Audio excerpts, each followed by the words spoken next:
Okay, people had asked about how to do cables on a loom, so for this tutorial I'm going to use the red loom. I've already done my slip knot, and you're also going to need a couple stitch markers in the area that you're going to want your cable to be, just to remind you of where they are so you don't have to think about it. I'm looking at this as this is my starter peg, and when I have it facing me, like here's the starter peg, well not the starter peg, but the little peg that sticks out, I, excuse me, sorry about that, I work from left to right. So what I'm going to do is I'm going to call this peg 1 and peg 2 because I'm looking at it that way. I know maybe some other people do it a different way, but I kind of look at it as I'm reading a book in a way. I go left to right, so peg 1, peg 1, peg 2. Okay, so what I'm going to call right now is laying down the foundation. Just do a couple normal E-wrap knit rows just to kind of be able to see how this looks. And I did pair a bulky yarn with a gray yarn. I don't know if you can see the gray very well. Let's see. The gray yarn. Just because when I tried doing this, so I want to do a swatch up before, and I haven't done a lot of cables, I tried using 2 strands of like a red heart yarn like this, but it wasn't thick enough for me to really see it. So I decided to pair a thin yarn with a Burnett baby yarn just for the sake of this. Now what I'm doing in my tutorial, I'm just using 8 pegs. I'm not going to go around the whole hat. I'm just showing you how to do the cable itself. So I'm counting 1, 2, 3, 4, 5, 6, 7, 8 pegs is where I'm going to go over to. You would probably be working a whole hat, so just keep that in mind. And I wrap it one way, excuse me, and then I just go back and I wrap it the other way. Remember that when you're wrapping it like a flat panel, there's going to be a peg that only has, it's hard to tell because 2 strands, but one on it, and one on it, and then that's going to be where you start doing your double. So I'm just wrapping them. I just do a couple rows of this because to me it just kind of helps keep so you can kind of see the pattern. And if you were doing this on a hat, you probably would end up doing a brim before you did cables anyway. So yeah, this is just to kind of show a little more. And the reason I put the gray in there for this video is so you can kind of see a little more than if I just used the blue. So there was a method to my madness of what colors I chose a little bit this time. And now I'm just going back through because, like I said, I just want a couple rows to show the normal before I do the other.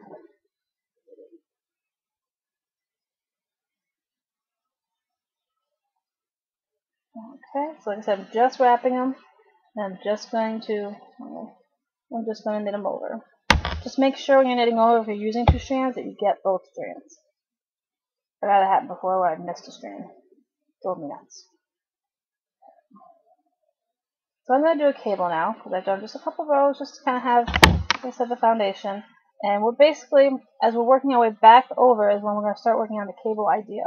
So this is where we started, and we're going to work back this way and do our cable. So you have your stitch markers on the pegs that you're going to do, which are right here. And you're going to be looking at it just like I'm looking at it, looking down at it when you're working on it. So what you're going to do is as you go back over, you are going to actually, when you get to this peg, see I'm wrapping those 2. But when I actually get to the peg that I'm going to knit, I'm skipping this one, I'm just staying right behind it. See? And I'm going over to the next peg. And just knit over those that have the double yarn right now.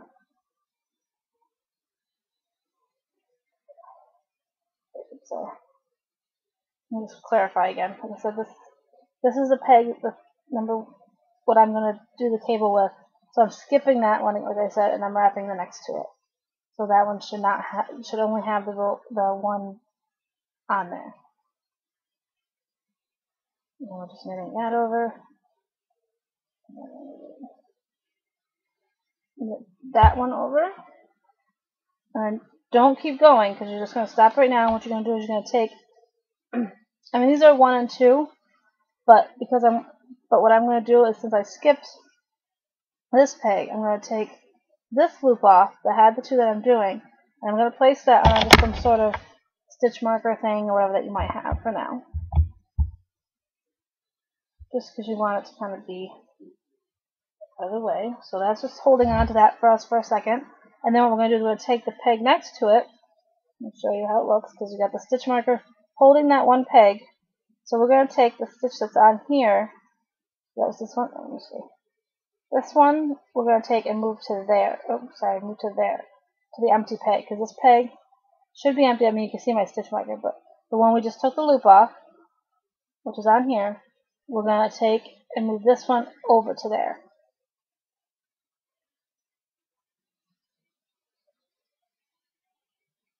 It will cooperate. Okay, so I'm moving that stitch over, and now what we're going to do, get my yarn out of the way, is the one that we have hanging out basically, we're going to put on the empty peg now. Oh, my nose is itchy now.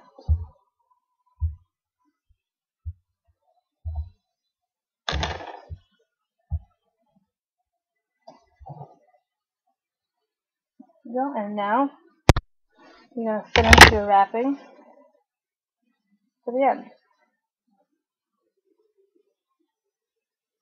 Which means the peg that you switch should be wrapped too, and you should be hanging that one over as well.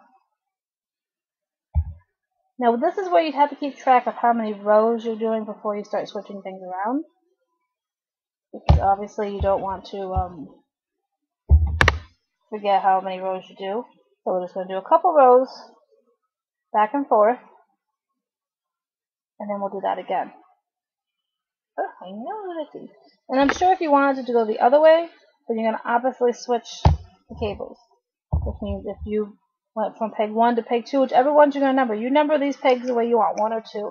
If you took 1 and you end up putting it on 2, then if you want to switch it, then take 2 and put it on 1. So I mean, just keep track of what you're using for the numbered pegs. Like, which peg are you calling 1 and which peg are you calling 2?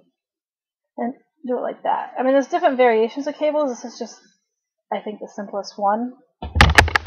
I'm still learning. So like I said, I had to do a little research on seeing what cables looked like, and then playing around on my loom, because I tried to, I didn't really look up a lot of instructions because I'm a visual person, so I needed to see it first. Okay.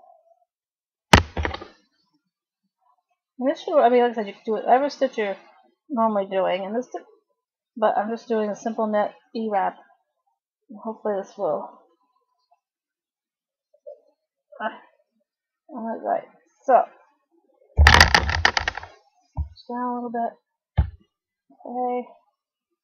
Now what we're going to do is we're going to come back this way. Because when we started it, we started wrapping back the other way. So we're wrapping back this way, because like I said, this is the start, and we're on the end. So I'm going to be working my way back the same way I did it before. So we move these over.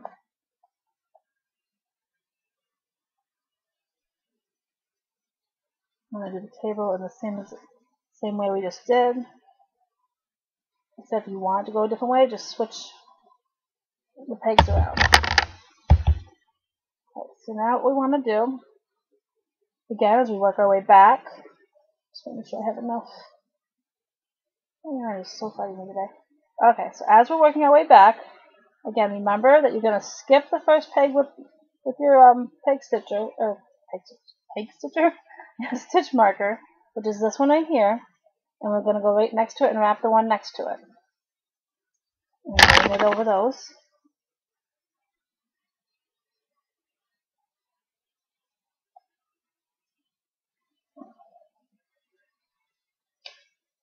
Aw, did you just see that? My peg popped out with my stitch marker on it, and my stitch marker went flying. So I don't know where it went. Okay. That's funny. My peg popped out, my stitch marker just went flying. I don't know if you caught that. Okay, so as we said before, so now I don't have my stitch marker on this one again. So I'm going to find one more stitch marker and hope that it doesn't go flying off. Just give me a second, because I don't want to have you guys looking at what I'm doing and being like, hey, where'd your stitch marker go?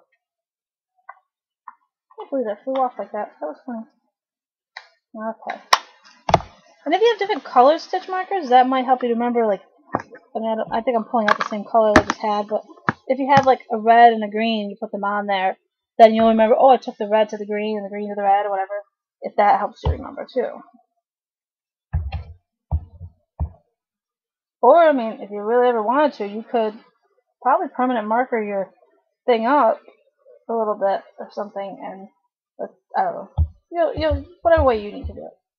But luckily, these stitch markers are the kind that you can wrap around. Okay, so I got my stitch marker back. So now, like we did before we were rudely interrupted, is we're going to take off the one on the first peg, place it on our stitch marker. Okay, so it's like that. And then we're going to take this peg, because this one's empty now, this loop, and put it onto that loop.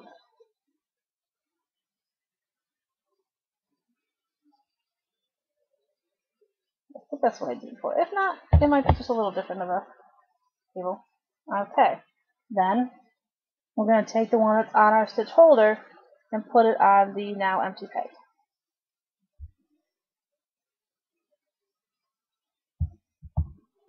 There are like cable holder things, but that thing seems to work just fine.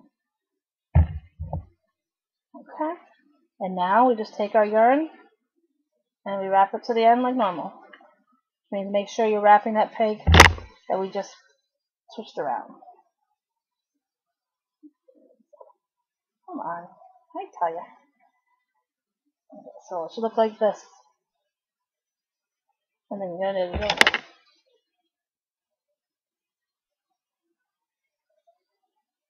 Okay.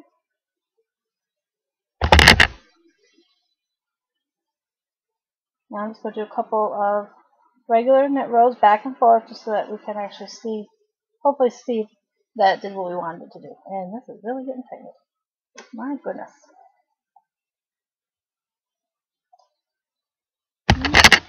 So I'm just doing that, and I'm just knitting these over. I just want a couple of plain rows in of whatever stitch you're going to do. And what's cool about these cables is you don't necessarily just have to work it over these two. You could be picking two all the way around your project and just, you know, remembering what you did and which way you went and stuff.